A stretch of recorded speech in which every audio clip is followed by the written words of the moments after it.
I have become something of a frustration to myself. I do not have the temperament to run my channel as a business model, and I don't have the temperament to work in the creative industry. I have tried in the past. And yet, as far as I'm concerned, I am a creative powerhouse. That's big talk, I know, for somebody with a YouTube channel like I've got. But I do mean it. So I need to do something.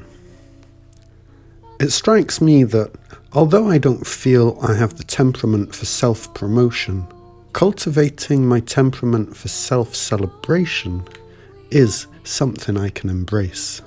It's a thing I wish to embrace. I'm very much interested in the human condition, which I know, strangely, is not for everyone.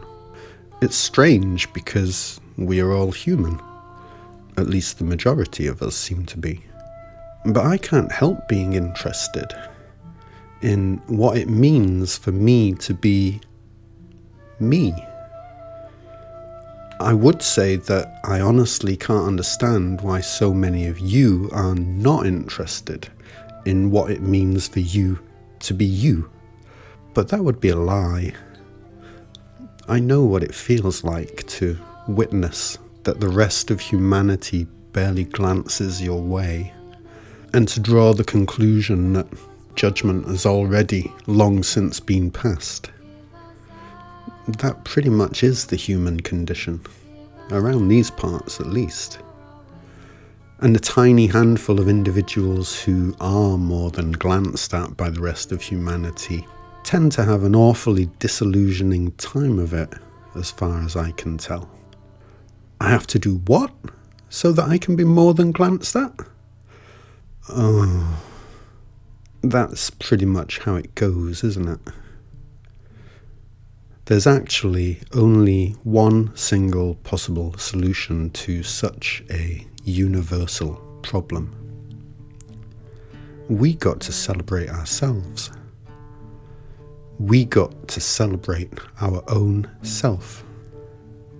Each and every individual who has not worked out that their task of celebrating their own self is the very fucking task they are actually here for, is an individual who literally does not know what they're here for. And there's getting on 8 billion of us, so we are told. So, in the spirit of putting so much time into celebrating myself that there is none left over for bashing anybody else, anybody at all, I'm going to go on a self-celebration spree. You can bash me for this if you like, but I can only assume that if you do, then you can only be not putting in as much time on celebrating yourself as yourself deserves. And that's on you. Nobody else is going to do it for you. Not properly. Because they're all too busy not celebrating their own self to even know what is worth celebrating in the first place. Well, I've had enough. In the coming videos, I will introduce you to some of the things I am proud of that I have done. Things that the world has barely glanced at, but things that do deserve to be celebrated all the same. I'm going to start this celebration spree off here by celebrating Localilly, the first film I ever made, apart from half a music video I made in college with a friend. Localilly. I am enormously proud of this film.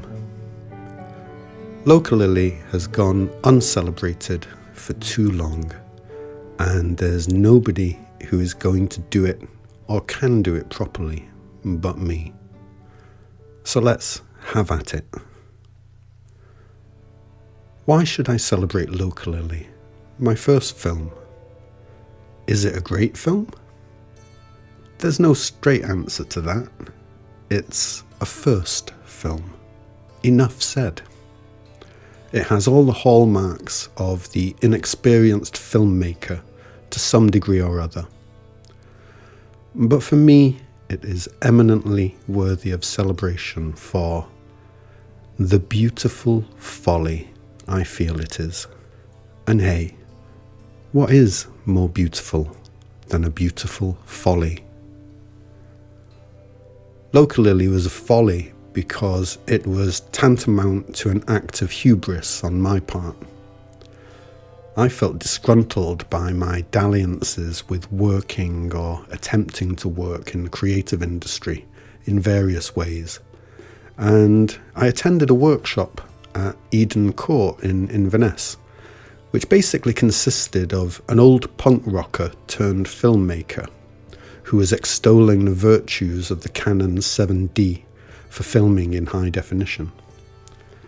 He was an old punk rocker. He used to be the lead singer of the Buzzcocks, I think.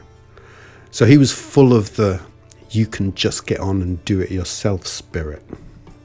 I got inspired. I thought to myself, right, yeah, I'll take some of that. And I decided I would write and make a full-length movie myself. And I would give it my all, and I would see if I could make something that was special enough to catch people's imaginations and get me more than a glance from the rest of humanity. This was at the time, back in 2010, when I was subsisting off the government as a self-employed guy who occasionally got to invoice people for the occasional bit of graphic design or general labouring. Today, I occasionally get to invoice somebody for a bit of video work mostly. I managed to raise £5,000 by begging friends and relatives, basically. I bought my camera, some lights and a microphone, wrote my script, asked some friends and strangers to star in it and help out. I wrote a couple of songs and gathered together a miscellany of friendly musicians to create music for it and for the soundtrack. I made a scale model of a Victorian time machine out of bits of plumbing. We filmed, I edited, and Localilly was made. My beautiful folly. Even today, I would have to pick it as one of the highlight phases of my life. In terms of feeling awake and alive and vital, I was poor as shit, but I just wanted to give myself that experience of allowing myself the freedom and the drive to do something exactly as I wanted to see it done. I operated the camera and sometimes a microphone. I directed, produced and edited. My friends and new friends made it all possible for me with their grace, generosity and talent and character of personality. We didn't bother cutting our teeth on making a few short films first in order to learn some craft. We just dove right in and started making my feature-length Victorian time travel steampunk romance that clocks in at an hour and 20 minutes or so. Pure folly. And what can I say? I knew I was alive. It is the work of a home hobbyist and an inexperienced one at that. And that is why I'm so proud of it. And the result is coherent. It's coherent, and it really had no right to be. I'm proud of its coherency. If you are willing and able to be interested in a piece of hobby work, then you are probably the most suitable audience for it. You can find it here on my channel.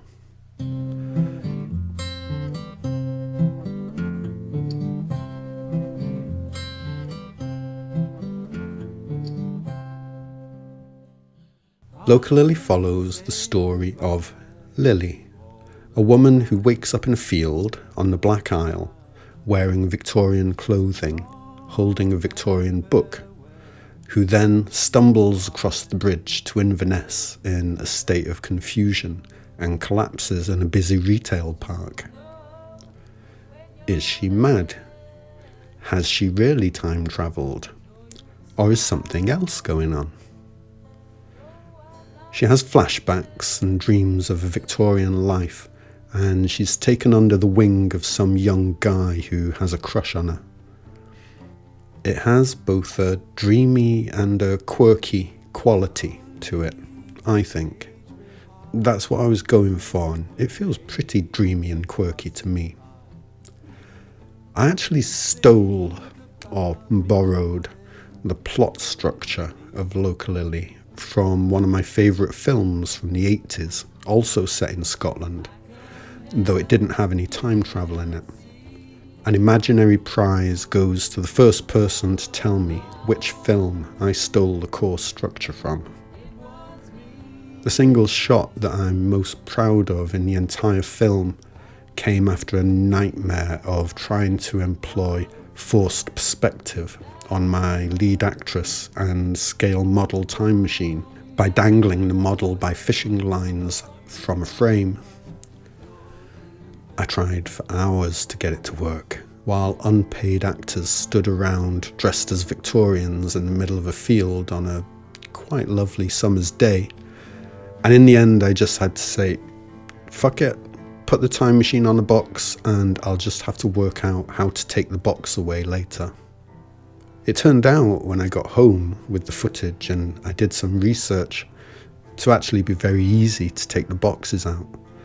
But I had no idea when I was in the field if this was going to be possible for me.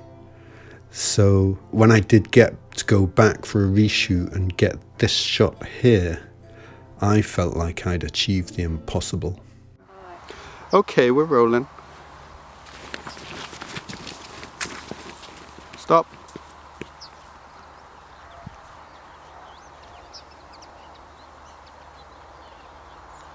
Good. Go forward. I was just a guy with a few bits of plumbing and some experience of painting board game miniatures. I'm not supposed to be able to pull a shot like this out of thin air, but there it is. I did it. One little victory. And that is such a great feeling. It felt kind of otherworldly to me, unfortunately. I was so unused to it. But it's a great feeling, one to have more of. Achieving something you weren't sure you would be able to achieve. The cast and the musicians and the other people that helped, they were all amazing. And they pretty much let me tell them what to do. I think we should all get to be in charge of something from time to time. It's good to know you can be in charge. So, for example, I would tell these 5 musicians in a room who sort of kind of knew each other to give me a dreamy, yearning piece of music to represent Lily going backwards in time through her memories. And they would just start plucking away at their instruments and something lovely would coalesce out of it.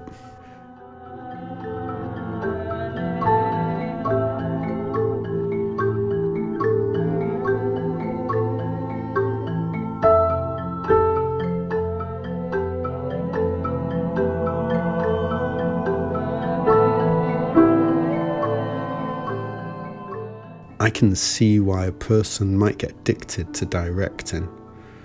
Seeing what magic you can squeeze out of people who are willing and engaged is really cool. Everybody who helped me on Localilly, thank you so much. I love you all. You've given me the happiest memories. I'm hugely proud of Localilly. I did a terrible job of promoting her after she was made. I think it came from my learned resistance to the creative industry. Back in 2010, It still didn't seem that clear to me how one could possibly circumnavigate the industry and go direct to a ready and willing audience. So I made my beautiful folly and then just didn't know what to do with her. I submitted her to a few places for consideration, was not considered, and then just wondered what I should do next. Life moved on, as it tends to. I learned a lot, and I had a great time in the process.